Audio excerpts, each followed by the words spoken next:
Hello everyone, welcome to our YouTube channel InfoShare Odisha। देखंतु जो मानकर post matric scholarship payment processed status show हेउतला सेमानंकर समस्तंकर प्राय स्कॉलरशिप टंका आसी जाइछि जहां आमे आगुरु आपनकु इन्फॉर्मेशन देउथुलु 10 रु 20 तारिख भितर समस्तंकु मे मासर 10 रु 20 तारिख भितर जो मानकर पेमेंट प्रोसेसड स्टेटस शो हेउतला पोस्ट मैट्रिक स्कॉलरशिप सेमानंकर पेमेंट आसीओ बोली ताहा मध्य बहुत पिलांकर एबे पेमेंट आसी जाइछि। आमे डिटेल्स रे वीडियो रे आलोचना करिबु जो मानकर पेमेंट आसी जाइछि ओ जो मानकर आसी नाही केबे सुधा आसीबो ओ केउ तारिख रे आपनकर पेमेंट आसीबो तसहित जो मानकर पेमेंट आसीछि आमे हम चैनल रे प्रूफ तांकर दबु केउ मानकर पेमेंट आसीछि माने केउ कैटेगरी ओ तांको स्टेटस कोन सो होतला डिटेल्स रे आमे वीडियो रे आलोचना करिबा। वीडियो को शेष पर्यंत देखंतु जाफल आपण इनफॉरमेशन पाई परिबे ई पोस्ट मैट्रिक स्कॉलरशिप जहाँ status payment processed status show होतला। ओके देखंतु एकेडमिक ईयर 2025-26 शीघ्र शेष होई गलानी मध्य ओवरऑल शेष होई जाईछि। आउ जो माने पेमेंट पाई नाहंती सेमानंकर पाई पेमेंट एबे अपडेटेड होउची माने आपनकर स्टेटस एबे अपडेट हेबार लागिची बहुत पिलांकर स्टेटस मध्य एबे चेंजेस हेछि। देखंतु जहाँ आमे आगुरु आपनकु इन्फॉर्मेशन देउथलो जे पोस्ट मैट्रिक जो मानकर पेमेंट प्रोसेसड होउची ए मे 10 रु 20 तारिख भितर समस्तंकर पेमेंट आसी जिवो। देखंतु सेही भलिया हिसाब रे बहुत पिलांकर पेमेंट आसी जाईची। देखंतु ए भलिया आमे प्रूफ आपनकु देउछु। देखंतु आंकर पेमेंट आसीला 14 तारिख मे मास 14 2026 रे आसीला यो 8000 टंका पाइले तांको कैटेगरी होउची ओबीसी एससी सीबीसी कैटेगरी पिला ये जणे तांको कोर्स अनुसार तांको 8000 टंका 14 तारिख दिन मिलिला। ओके आउ जणे ए भलिया अछि तांकर मध्य ये टेक्निकल प्रोफेशनल कोर्स तांकर 20000 टंका मिलिची केबे मिलिची ना 12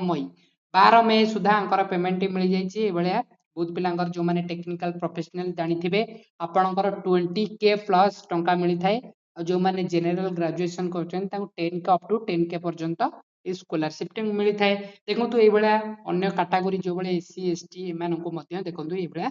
प्रूफ अछि। आम चैनल रे सबले proof and authenticate video upload करछु आ आमी सबले चेष्टा करछु सरकारंग पाखरु प्रतिटी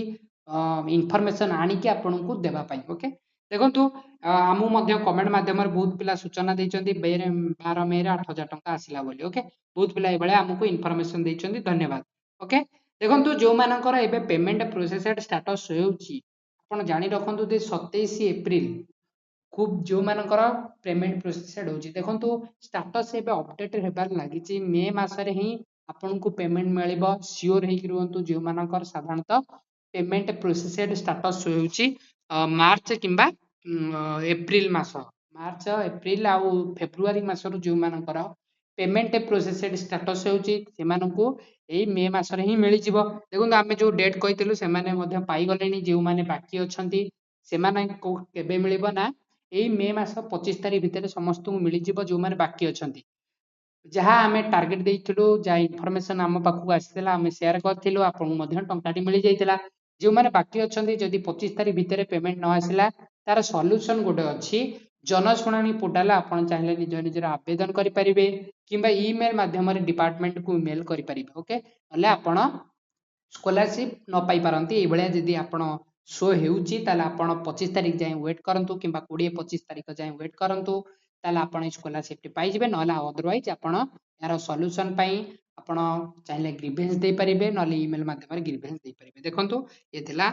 आपनक सूचना आ रहला देखंतु बहुत पिलांकर स्टेटस मध्ये चेंजेस हेची ई मे मास देखंतु ये बहुत पिलांकर जो माने अंकर रिसेंट अप्लाई करिथिले जो माने एबे एबे अप्लाई करथिले जो माने रिपोर्टेड हेथिला एप्लीकेशन देखंतु 11 मे रे स्टेटस अपडेट हेची माने मे मास रे status update with status update होची ता सहित हमर पेमेंट मध्ये मिलिबारे लागिची। तेन करी वेट करंतु एई मास रे समस्त को पेमेंट मिलिबो जेहेतु फंड रो यूटिलाइज हेबा पई गवर्नमेंट ऑर्डर आइसी जे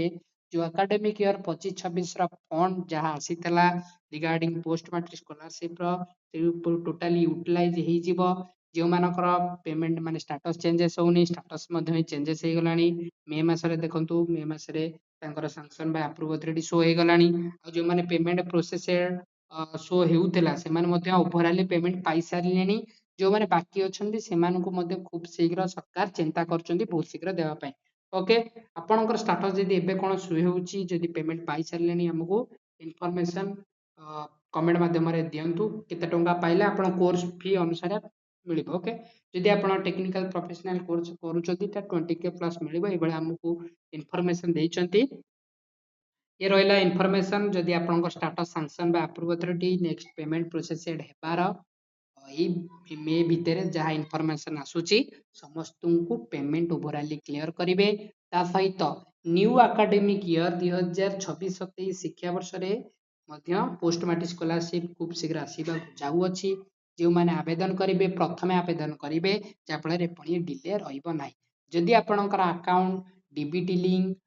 जदी कटि जाई थाए री डिसबर्समेंट प्रोसेस मध्य गवर्नमेंट तरफ स्टार्टेड हेई गलानी जो माने मध्य री डिसबर्समेंट हेइनी जो माने रिपोर्टेड हेइतेला से माने ऑटोमेटिक डिपार्टमेंट लेवल वेरिफिकेशन परे आपनको पेमेंट मिली जिवो जो माने रिपोर्टेड हेइतेला री अप्लाई मध्य करितले से माने मध्य एप्लीकेशन फॉरवर्डेड हेइ जिवो ओके ता सहित आ जो मानकर जेतु डिबिट लिंक नथिबारु समस्त डिबिट चेक कर दियंतु जहा इन्फॉर्मेशन आसुची ई वीक आर वीक भितर समस्त को पेमेंट मिली जिवो ओके तेणु करी पेशेंस रखंतु जो मानकर भी पेमेंट प्रोसेस शो होतला 12 तारिख रे 14 तारिख रे मिली जाईची नेक्स्ट पेमेंट आपनकर से 20 पाखा पाखी पुणी दियाहब कनेक्टेड रुहंतु ता पूर्वरु हम चैनल को सब्सक्राइब करिया भूलिबेनी हम टेलीग्राम ग्रुप रे लिंक अछि जॉइन हे जिवे जा फल रे स्कॉलरशिप रो प्रत्येकटी नोटिफिकेशन पाइबा सहित प्रूफ एंड ऑथेंटिकेट वीडियो सब आमे सदा सर्वदा चेष्टा करछु अपलोड करिबा पई धन्यवाद चैनल को सब्सक्राइब करिया सहित वीडियो को लाइक करिवे हम टेलीग्राम ग्रुप रे जॉइन हे धन्यवाद।